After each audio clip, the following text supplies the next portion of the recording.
Okay, good morning, everybody. Welcome to Contemporary Issues class here on June 13. Summer is here, 95 degrees, but we're cool in our houses. So today we are going to talk about cultural trends of the last 75 years. And so Ron Puning is going to cover religious trends and other things with us today. I'm looking forward to this. Okay. Trying to make sense of what's going on. Our usual announcements. This is being recorded today, and please mute yourself in the lower left corner of your screen, and please be kind to our speaker and each other as usual. Any other announcements? Anybody been traveling or have any announcements of things going on? Prayer concerns? Don't forget our party on August 6th. That's right. I haven't sent that out yet, Alice, but I will do that. We're going to have a summer get together at Ron and Alice's house in Centennial on August 6th. We'll have a little food and games in the backyard, so that'll be a nice opportunity to get together after quite a while. So that'll be fun. Right. Okay, with that, Ron, take it away. Okay. We're going to step through some of the societal changes that have been occurring, and we're going to stop during this presentation at several points and discuss some of the specific trends. But one of the books used as a semi-basis for this lesson was a book by Robert Putnam. Putnam's written at least three very best sellers. Maybe the best seller of these three I show on the screen is Bowling Alone, which literally talked about how Americans are now bowling alone, not as much with people in groups. He wrote another book on our kids, and then his latest book, one of his latest, if not the latest book, is The Upswing: How America Came Together a Century Ago and How We Can Do It Again. Okay, here's a quote by Barack Obama. I don't know what happened to our culture. I don't know when we began to celebrate bullies instead of looking out for people who care for other people. When did that happen? But in the book, The Upswing, Putnam looks at really four aspects of our society. He looks at economics, politics, society, and culture, and looks at how they have evolved and changed over no less than a period of the last 100 years. And he basically identifies a trend, either a parabolic upswing or downswing, in all four of these areas, and they somewhat are pretty much synchronized. He has found that we have swung recently, when I say recently, the last several decades, more from a we society to a me society. And he shows this trend has occurred in economics, politics, society, and culture. I decided to present pretty much just some selected segments of society and culture, but the book does go through changes in all four of these dimensions. Okay, one of the first things Bob looks at, again, he's got some societal change books. And again, Bowling Alone was a real classic. And then the one on our kids, The American Dream in Crisis. And we also realized that in the world of television, back in the 50s, late 50s, early 60s, one of the more popular sitcoms was Leave It to Beaver. It was a very classical American family picture. I suppose most of you remember that, I would think. If you're in my generation, you certainly do. But one of the most, shall we say, traumatic or changing TV shows that hit the screen was All in the Family. They stopped trying to present a family as a perfect white, two or three children household, and they started that was almost perfect. Instead, All in the Family broke out and showed how many Americans weren't living in the upper middle class, weren't in total harmony, weren't as accepting of some of the societal trends like integration and racial acceptance. All in the Family was a landmark in terms of showing America in a more realistic light on television. Still all white. Yeah. Okay. One of the first things we're going to look at is a chart from Putnam's book. This chart, by the way, didn't have a scale on it, but it was out of his book, Bowling Alone. And it showed how over the years, from, in this case, 1900 to 2020, a span of over 100 years, membership rates in national chapter organizations rose and then has fallen a great deal. Can anyone remember what club the Flintstones were in? Buffaloes. Water buffaloes, yeah. Water buffaloes. But so memberships in tremendous numbers of national organizations, things like Kiwanis, Rotary, Masons, even things like the PTA, volunteers for, in some cases, even volunteers for sports coaching organizations has dropped. So Americans are not as together and is not as much into organizing. And the trend has continued gone down, and the pandemic probably hasn't helped it. My grandfather on my dad's side was a moose. By that I mean he was in the Loyal Order of the Moose. But here's another chart that shows the average number of club meetings per year that Americans attend. And the scale is up there. It peaked up at around 12, where the data starts. And this is only from 1975 to 2005.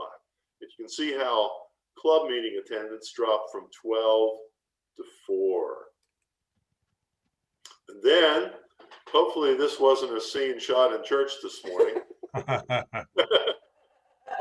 but there's some rather dramatic things going on in the church. And when I say the church, I don't mean one specific denomination, be it LDS, Catholic, Protestant, whatever, but this is a general trend in American society.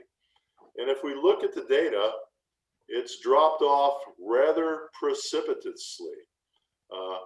Look at that. Church membership was in the year 2000, just 21 years ago, was at 70% of the American populace. It's dropped from 70 to 47. Not only has it gone down, but if you study calculus, you'll see that the second derivative, the rate of change has increased, and it's really slumped dramatically. Now, this data doesn't include what's happened during the pandemic. I doubt whether the pandemic has helped the cause, but that's moving fast. Here's another.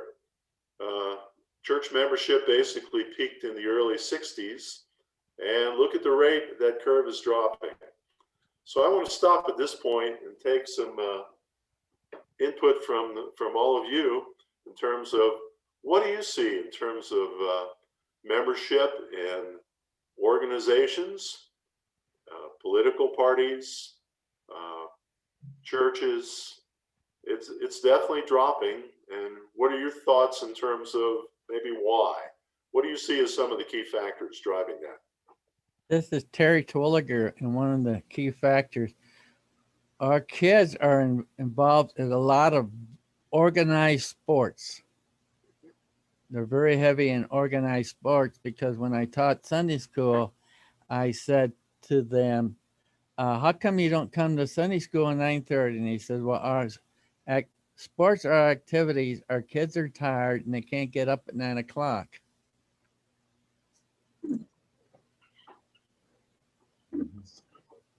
I think there's also a reluctance to be committed. You see some of this in relationship with couples today. living together but not married, spiritual, not religious. I'm an independent voter. I don't belong to a party. Keep your options open. There seems to be a reluctance to have strong commitments. Of course, there are exceptions to the rule, and there certainly are people who are so. But I think there is a prevailing tendency not to feel obligated or not to be motivated by external forces or influences. That's just my sort of quick reaction to this. Okay. Gene, I agree with you. And I think it's interesting that it corresponds with the 60s. I mean, I see the United States as having gone through such a shift to the 60s.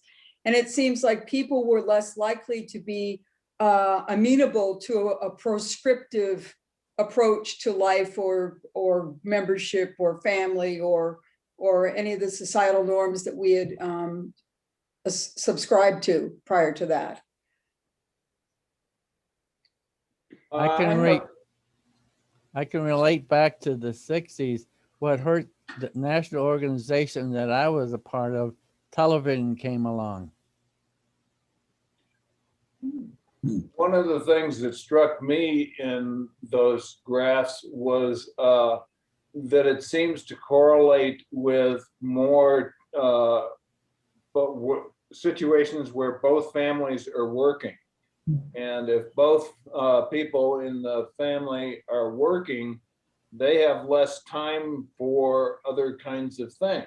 And I'm wondering if that isn't the big factor. Do you have any information on that? Well, clearly, Sunday is a precious day where often two working couples both have the day off. So church is in competition with other things that might be done during that typically one off day. Saturday is kind of I remember when Alice and I were both working, it seemed to be a day where you had to catch up on a lot of things. Yeah. Kind of a work day, mow the lawn, do some grocery shopping, go to Home Depot to repair the lawnmower or whatever. And then Sunday was kind of your day of rest, and people are choosing to take that day of rest as a day of recreation. As one guy said, we need Saturday, Sunday, fun day. We need a day off to just, recreate. I grew up in Sabbath. Texas. And I remember as a kid, I don't remember when it changed, how old I was when it changed, but we had blue laws. So Sunday, nothing was open. So the only thing you could do was go to church and spend time with your family. None of the grocery stores were open. Nothing was open. So I always remember That was also in Boston. The Boston blue laws couldn't mow the lawn. There were no professional sports. The stores were closed down. Absolutely. Yeah, that was back in the 40s. Yeah, and I think it ended maybe sometime in the maybe 80s. I don't know when it officially ended in Texas, but I do remember that as a kid, there was nothing to do but force time with family Sunday. The blue laws in Massachusetts were there through the 1960s. Because we lived with that. You couldn't get a case of wine on Sunday, but we did go to church. Actually, Toby went to church and I played football across the street. Let's start a campaign to bring back the blue laws. I know when I lived in Tennessee, there were a lot of churches there that had Wednesday night meetings. So it was uncommon for like a little league baseball team or soccer league, their practices on Wednesday night. And certainly nobody had soccer games on Sunday morning. Now it's not uncommon to have, youth games on Sunday morning just as readily as any other day, if not more so. Well, I know when I look at my kids, oh, muted, huh? No, we're on the. No, you're okay, Toby. My kids don't live in small communities. They live in big suburbia. I think the sense of community, when you'll see all your neighbors at church, and I guess you feel that they better see you too. it is not there anymore. I think another correlate would be mobility. The fact is, you're going to be moving. The company says you either take this job or move on, kind of thing. And I think if you track mobility changes in terms of people moving for work, it's probably increased over the same time. So it's at least a covariate of that. Mhm. I think too, it's interesting that at the height and the peak as it was rising, and then at the peak was right after World War II. And I think when you look at like World War II and the Cold War, people had a thing they unified around, and clubs and church and sporting events and things like that were part of how you got connection. And then as those, when you think the world's ending, you want to spend it with people. And then as with the rise of the internet and media and all of that, I think people they have a false sense of connectiveness through social media and other things, and we're not connecting in person as much anymore, and I think we're hurting for it. Great point. One thing about people in Colorado, we're a very active society. Young people have transportation today. There is 15,000 people that show up at Chatfield every day now. There are places when you go hiking, the parking lots are all full. We are a very active society here in Colorado. There is hardly no place that you can go there's not crowds. Right, Steve? Oh, yeah, Ron? that's right. You need reservations in some of the places we want to go to. That's how active we have become. Yeah. That's a good point. That's why some church services are on ski slopes and some of these recreation centers, because they know that's where the people are congregating on Sunday, right? Good point. Okay, there's one other chart here that does show America is moving away from religious attendance and religious preference. You can see the number of nuns in religious choice growing at a pretty substantial clip in the last few years. That's not been Okay. All right. We're going to focus now a little bit on young adults. This chart shows young adults. Now, notice this is this is the number of young adults who are living on their own. So notice the number of adults living on their own in the young bracket, 25 to 29, is dropped. In fact, it's dropped at least 10% in the last, this data just shows between 2010 and 2015, but it's still going down. So there's more adults not living alone, young adults. They're either living with apartment partners, a live-in partner, or in a lot of cases, back with their parents. Okay. That's because housing has become very expensive. That's a huge factor. Yeah. And availability of that housing. Mm-hmm. Bobby Vinton did the song, sang I'm Mr. Lonely, and Gilbert O'Sullivan did the song Alone Again Naturally. Anybody remember those songs? Oh, sad songs. Or you're nobody till somebody loves you. Remember that one? Nobody till somebody loves you. Yeah, that's a bad message today. It is. Yeah, but here's the data, and this is not just a living companion issue, but it's the number of people living with a steady romantic partner. And among Americans 18 to 34, that's the young set, the number living without a steady romantic partner increased from 33% to 51% in 2018. So there's an awful lot of young people in that 18 to 34 prime for romance category that aren't living with a romantic partner. They're not only not getting married, but an awful lot of them are not even living with a romantic partner. So that's an interesting graph there. All right. Married with children. We're going to look at that a little bit. Fraction of adults 30 to 44 currently are married. Wow, look at that. And take a look at those numbers. And again, this data only goes up to about 2016. But notice between 1960, in 1960, 80% of the adults in the 30 to 44 bracket were married. Now it's down to less than 50%. The chart shows it's hovering around 45%. Does anyone remember this scene from The Graduate? Oh, yeah. Sure. You know, a lot of this has to do with women's getting into the workforce and birth control and not having to get married. They could get their own jobs and you know, live on their own. So, you know, women's liberation occurred in the 60s. And here's a plot that shows the median age of first marriage. And notice this is an inverted graph.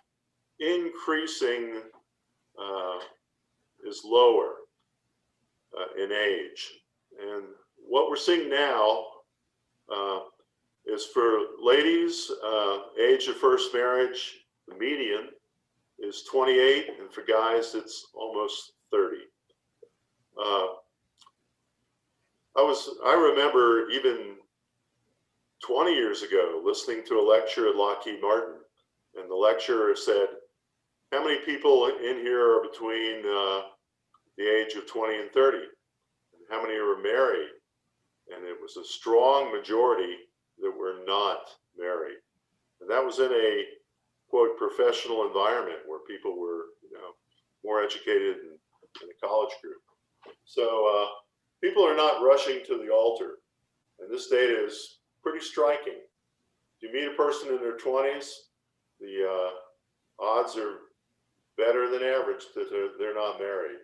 That was not the case back in 1960. And when they get married, they don't go to a church. They go to a wedding venue somewhere. Yeah. Young people are very career oriented today. We see this in our own family, the male and the female, both. The career sort of dictates and then find what they consider to be financially able to get married. How they determine what is financially able is a very interesting phenomenon right now. Mm-hmm. We focused on the very young. Here's a chart, and this has got some pretty recent data. The rise and fall of marriage. Here's all Americans 18 and over. And if you take everybody over 18 in our country right now, there's more not married than are married. So marriage is not on the upswing. Any more comments? It sounds like everybody is seeing it to some extent in their extended families. Later marriage, no marriage. Well, Did you try divorce? There's charts out there on the part of board. the problem is when kids come out of high school, they're not prepared for any career. And that's why they're trying to push free education for junior college or community college. And it's pretty hard to make any commitments when you do not know what your career is, because high schools do not prepare you for a career. It's hard to make a family commitment or any type of commitment when you have no clue what your career is going to be.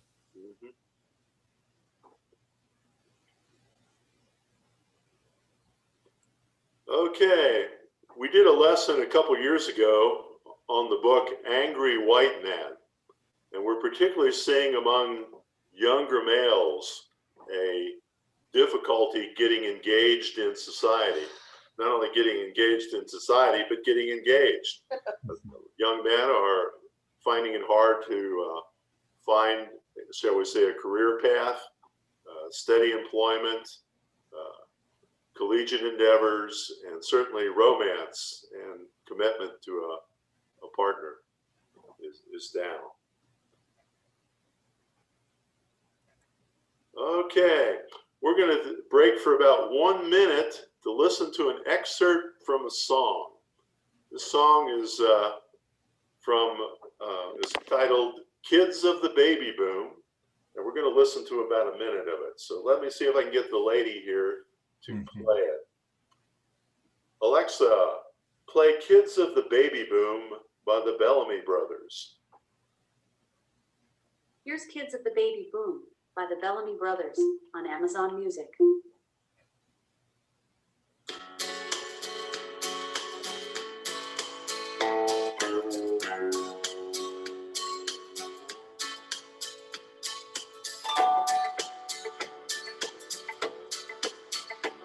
Our daddies won the war, then they came home to our moms. They gave them so much love that all us kids were born. We all grew up on Mickey Mouse and hula hoops. Then we all bought BMWs and brand new pickup trucks. And we watched John Kennedy die one afternoon. Kids of the baby boom. It was a time of new prosperity in the USA. All the fortunate offsprings never had to pay. We had sympathy for the devil and the Rolling Stones. Then we got a little older, we found Haggard and Jones. A generation screaming for room. Kids of the baby boom. Kids of the baby boom. We had freedom, we had money. Baby boom. We're in the land of milk and honey. Counting our chickens way too soon. Kids of the baby boom. Now we all can run computers and we all can dance. We all have Calvin Klein written on our underpants. And at 6 o'clock like robots we turn on the news. Watch those third world countries deal out more abuse. Remember the first man on the moon. Kids of the baby boom. Kids of the baby boom. We have freedom, we have money. Baby boom. Here in the land of milk and honey. Counting our chickens way too soon. Kids of the baby boom. As our lives become a capsule, they send to the stars. Our children look at us like we came from Mars. As the farms disappear and the sky turns black, we're a nation full of takers, never giving back. We never stop to think what we consume. Kids of the baby boom.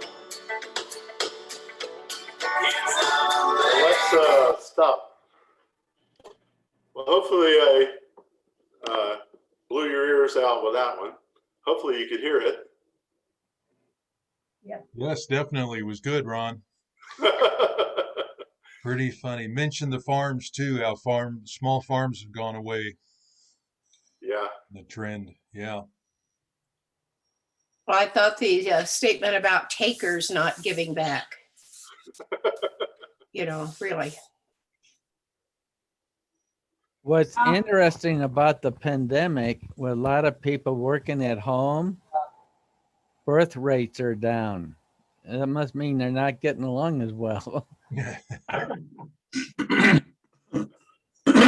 just more expensive to have babies. Yeah, I think they're concerned with money, not with family. I believe, Ron, it was Tech Sample. Maybe Steve, that rings a familiar note with you. He was a seminary professor at the United Methodist Seminary in Kansas City, but he would take Western songs, cowboy songs. It's a great way to kind of look at the culture as it's evolving in significant circles in America. And you were doing that certainly with some of the songs you were portraying there. So thank you. That's All good. right. Well, here's a piece of data from Canada, since Susan's on this morning. The birth rate in the United States and Canada, and for that matter, most of the, if not all of the G7 countries and most of the Western democracies is not hitting replacement level.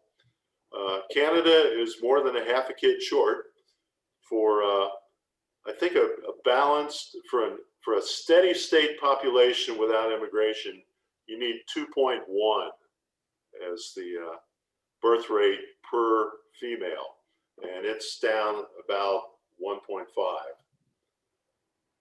in Canada, and that's the same thing in our country. Here's the plot of, again, you need 2.1 per thousand needed for steady population without immigration, and the fertility rate only exceeds that in a small handful of states, and those are, and there they are. The dark purple. The dark purple. Actually, it's not even quite there. Nebraska is just a little under it. Idaho's a little bit under it. Only Utah, South Dakota, that's about the only two states that are over that number. So interesting, the birth rate is not sufficient for a steady state.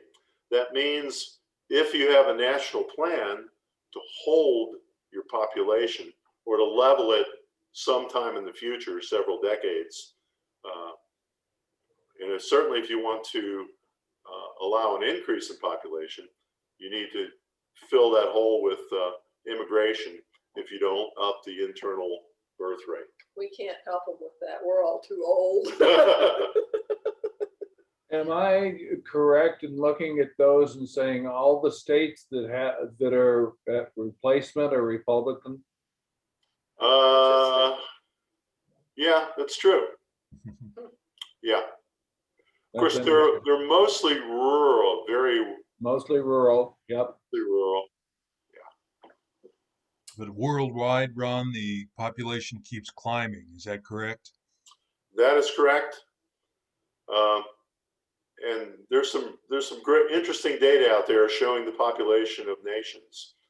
Liberia is one of the few nations not showing a decrease in birth rate, and Liberia could surpass India in population in another, I don't know, 25, 30 years. That's an interesting chart I didn't put in today. There was a big article in the paper about China. You know, they recently increased the allowable children. Well, a few years ago, they increased it from 1 to 2, and now it's up to 3. But they interviewed a whole bunch of people who said, not going to make any difference. We got used to 1. That's all we can afford. 2 is 1 more than we can afford anyway. So even in China, it's becoming an issue. Okay. There's another in Colorado, though, we're a very active group of people, and having kids interferes with your activities. Sure does. Good point. I know several families that have adopted or immigrant Chinese children. Remember those days? Yeah. Yep. So when they could only have 1 and left 1 by the roadside for somebody to pick up and bring to the U.S. Yeah.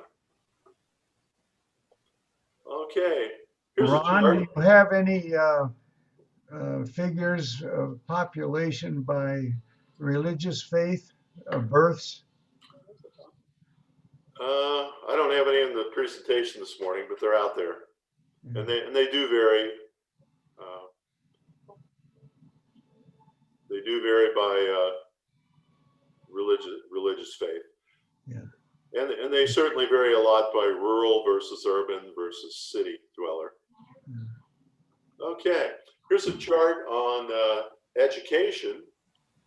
And again, we had the one chart that showed the book on the problem white guys, young white males are having. And this shows the percentage of college degrees earned by females versus males. And there was a crossover in about 1981 where the rate of females getting a degree surpassed that of males, and that trend has continued. And we're now at a point where they project in 2030, 60% of the grads in college will be females and about 40% males. It's not far from that right now. It's at 50, 57, 58%. It's still going up. So the ladies are coming forth in education and the guys are dropping back. Any comments on that? Societal trend? Well, it's certainly true in medical schools, running even if not a little bit ahead. Females and med school graduates, certainly look at seminaries, much the same. So that it's a phenomenon. It's certainly a phenomenon over here at DU nearby. So you're absolutely right, Ron. What may turn it around, the new hiring practices of most businesses today is flex hours, and they're offering educational benefits. Yeah. I was talking with my grandchildren, one that's in law school, and there's more than 50% female. He's in the minority. Two of my granddaughters are in medical school and they're in the majority. And the one that's in engineering is still male dominated, according to, and that's in California and Colorado schools. Okay. And it seems the hiring is still male dominated. So that trend has not helped as much, having women being more educated. They're still not being hired at the higher levels. Okay. As an adjunct to this, here's a chart that shows the labor force participation rate of women. And I don't think there's anything surprising here. The old Leave It to Beaver, where June Cleaver stayed at home with the boys day is gone. Women are now in the workforce in the dominant percentages. Of course, the pandemic has had a negative effect, but it's still, women are now in the workforce. I think, Ron, that's probably a big, that's the propellant for angry white men and the strong support for Donald Trump, because he plays that card effectively. The insecurity that a lot of men are having to come to grips with, as far as sharing the benefits, shall we say, or the changing gender roles. Very upsetting to traditionalists and guys who've had certainly element of privilege. It takes two people in a family in order to support a family these days, two people working. The cost of living is just so high that in order to just subsist, pay your mortgage and pay food bills and whatever, childcare, it takes two people. So just having one person stay at home all the time is not, doesn't work in today's society. You got to have both of them out there. All right. Here's a chart that I should have blown up a little more, but in 1960, only 1 in 10 mothers were the sole or primary breadwinners in their family. And that's just not women, that's mothers. Now 4 in 10 mothers are the sole or primary breadwinners in their families. So that tells us that huge numbers of women in American society today not only must raise their children, but they've got to be the key breadwinners. And they're not making as much as men are. The divorce rate probably contributes to that.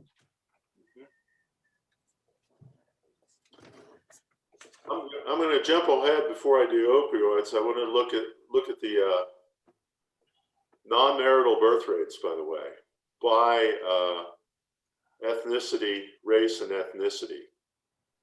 And notice the Asian families have followed the traditional family pattern pretty closely. Unwed births to Asian women is less than 20%, whereas in Black families, the unwed birth rate is over 70%. Wow. With Native Americans, it's up there over 60%. Latino, it's over 50%. The national average for non-marital birth rates is right at about 40%. Compare that way back to 1960. In 1960, marriage and family went together, like the song by Frank Sinatra. Love and marriage go together like a horse and carriage. Birth rates went with it. Now, marriage is not considered a necessity at all for bringing children into the world. Any comments there on this chart?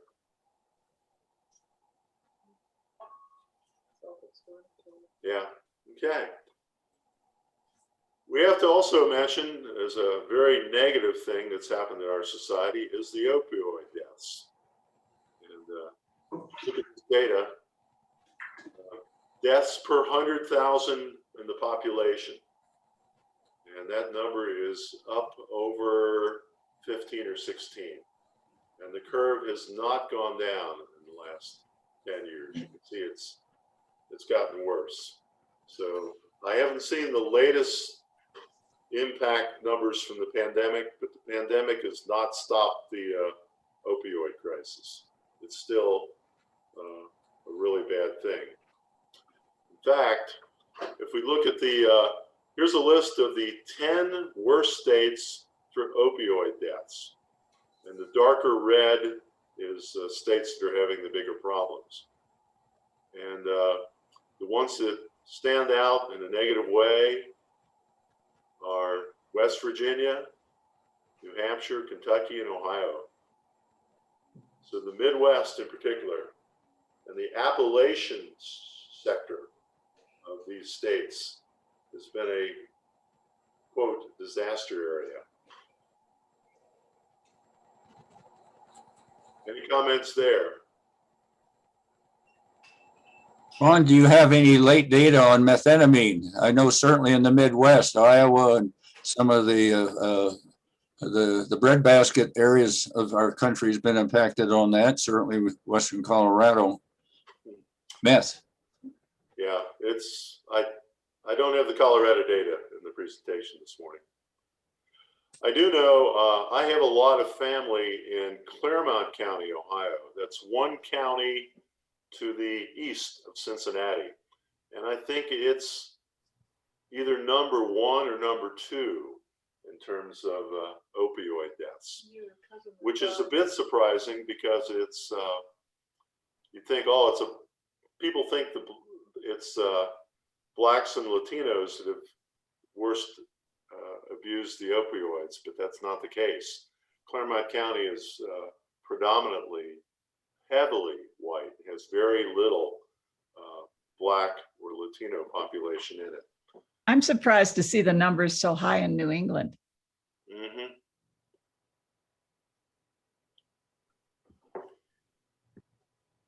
And Utah.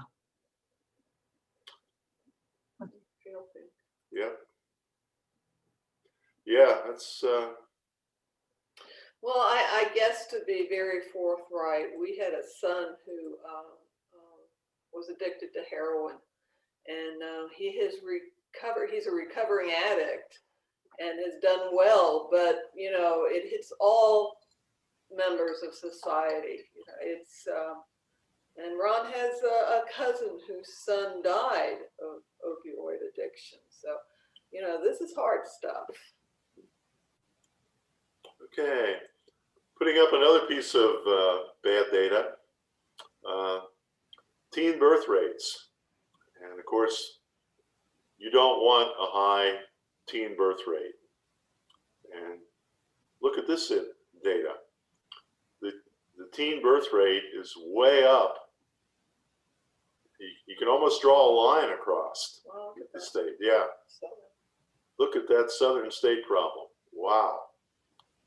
And it's interesting because I've got on the right side of this chart the percentage of adults who call themselves highly religious. And look at that birth rate. We have high rates of high religion in these southern states, but the teen birth rate is incredibly high. So it's an interesting data. Are you suggesting, Ron, that abstinence does not work? So it seems. But what about contraception? Are there a lot of religions that are against contraception?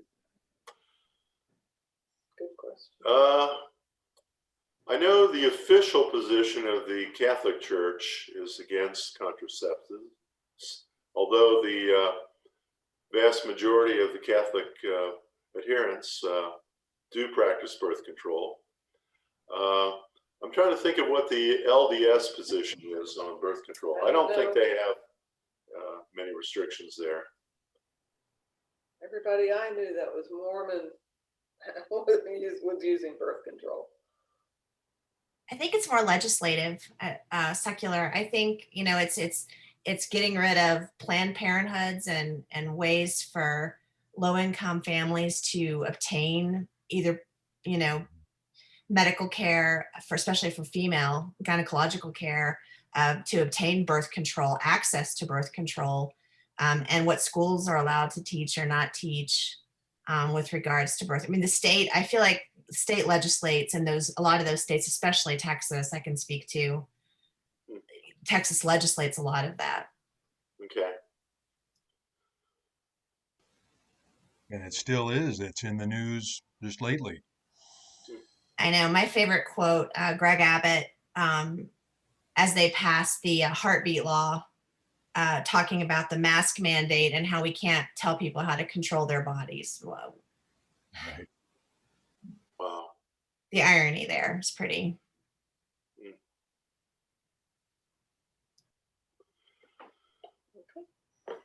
All right. I caught one. And here's a touchy topic. The young are not as restless. Lack of sex is mainly by the young. This shows sexual activity. And notice the, by the way, for us oldsters, rate of no sex among adults age 60 has consistently hovered around 50%. It's not shown on this chart. But notice a lot of the young people are, particularly a lot of the guys aren't engaged in sexual activity as much as they used to. So a lot of people, a lot of the young generation have replaced sexual activities with keyboard and whatever else. But that's another kind of surprising statistic. So the world is definitely changing on us. Our society has changed. As I close in on 70 here in September, change has always been there, but sometimes you just don't sit back and say, whoa, look at how much it's shifted on me. And it's a new world out there.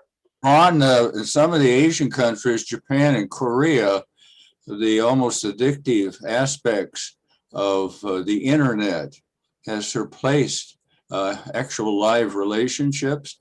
And they attribute this as one of the reasons why it's hard for Asian women to find suitable mates, in part because of this sort of intoxicating hold that media addiction seems to have in so many of the young and Asian countries. It may be affecting America as well in some circles. Well, as I get older, I can start to relate to some of the lyrics of the All in the Family theme song. Those were the days.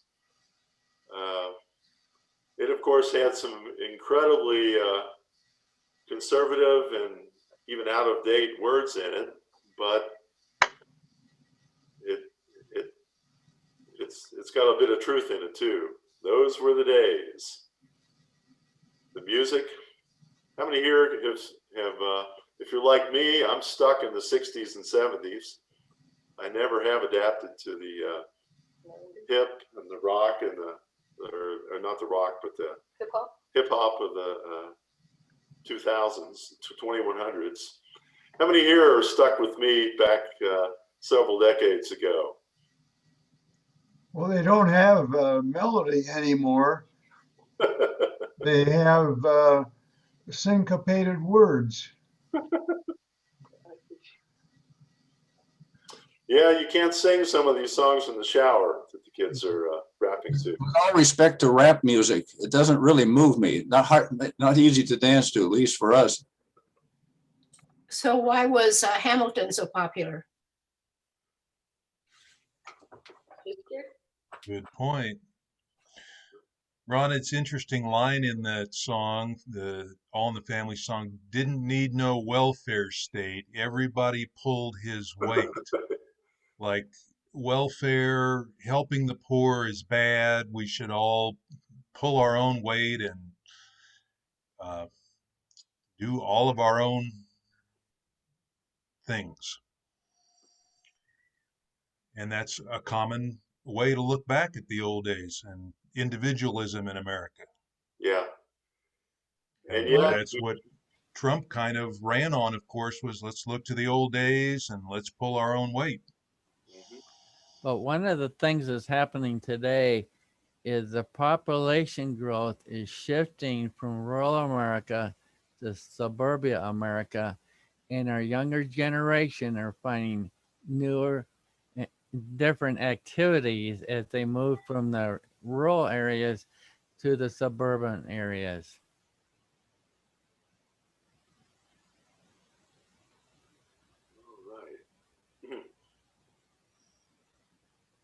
Okay, so this just touched on some of the change we're seeing, and the pandemic has accelerated change. I don't think any of us knows exactly how we'll come out of this pandemic and what the lasting effects are going to be, but clearly there'll be some changes that are pretty traumatic. Some things will recover and go right back to their norms. Other things are going to be forever, in some cases even decimated by what's happened during the pandemic. Well, what I see when I went to work in the 60s, corporate America was offering healthcare benefits and they were offering educational benefits. And today, the new job market, in order to get people, they're offering flex hours, educational benefits, all kinds of things. And so the workforce is going to be a different style. And we're going to go back to some of the good things that corporate America used to do for people coming into the workforce. And I think it's going to be a good thing for the people returning to the workforce. Yeah. I have a pension from both Lockheed and Raytheon from having spent at least 20 years with both those companies. Today's retirees are not going to be seeing that. So the world is changing. The world is definitely changing. A lot of empty office spaces, Ron, and a lot of people are going to stay at home to work. That's become very comfortable, cost effective. Well, I think that's not exactly true because in the business world, trust is built by eye-to-eye contact with people. You don't build trust with the workforce and the people in it over Zoom. It really takes face-to-face to develop a decent workforce, and face-to-face is how you learn from your coworkers how to do better things. You will never learn from your coworker through Zoom. Yeah, in seeking employment, nobody wants to talk to you anymore.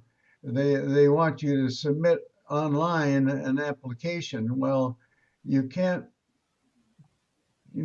get so much information as you can in an interview, personal interview with a person.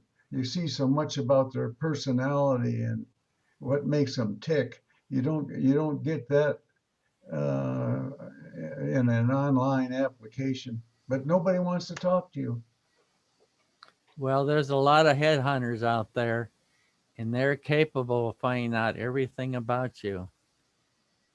I know a few headhunters that are got thousands of jobs open. One good example the other day in the Sunday paper, code writers in the computer field in the Denver Front Range job market. There were in Sunday's Denver Post, there was 72,000 job openings for code writers for the business community. The average pay was $127,000. There are jobs out there, and there are job headhunters that are looking for you. Well, that's the problem. You need skilled people, and there's so many people that are not they're dropping out of school. They don't get educated. They're not equipped to do that kind of work. That's why the companies are offering education advantages that go along with it. They know that. They got to bring the people educated back into the force. That's why we lost so many jobs offshore. All those people that were on drugs, those companies offshored their jobs. Yeah, that's true. They didn't stay up with the education end of things. And when they come back, those jobs come back, they'll be a high tech job. The business will be run high tech. It won't be manpower. Well, Terry, that means you could work from home if that be the case. No, because your home won't have the high speed. It might have the high speed, but it won't have all the technical stuff that you're going to need in order to do your job. You won't be able to have all that computer power that's integrated and the technology machines that's going to go to produce stuff. I don't know. My husband worked for Nokia for 30 years, and they all worked remotely. They didn't even have a corporate base.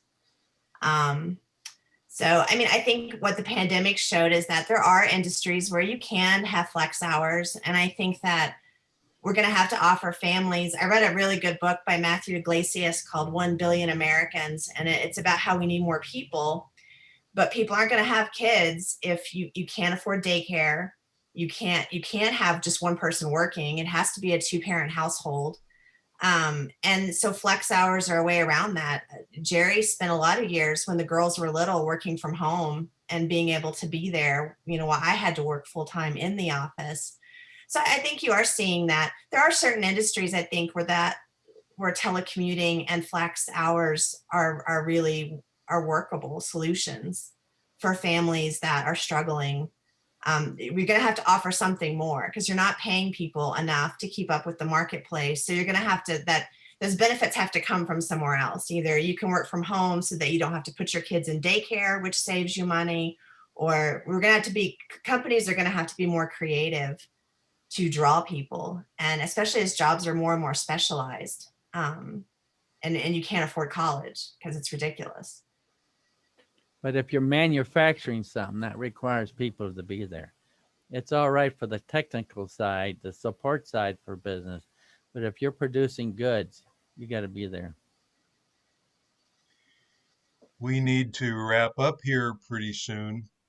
Just one thought I had to share with you was one of my older friends at church was telling me actually last year during the pandemic, he said, all these changes going on, technology and families.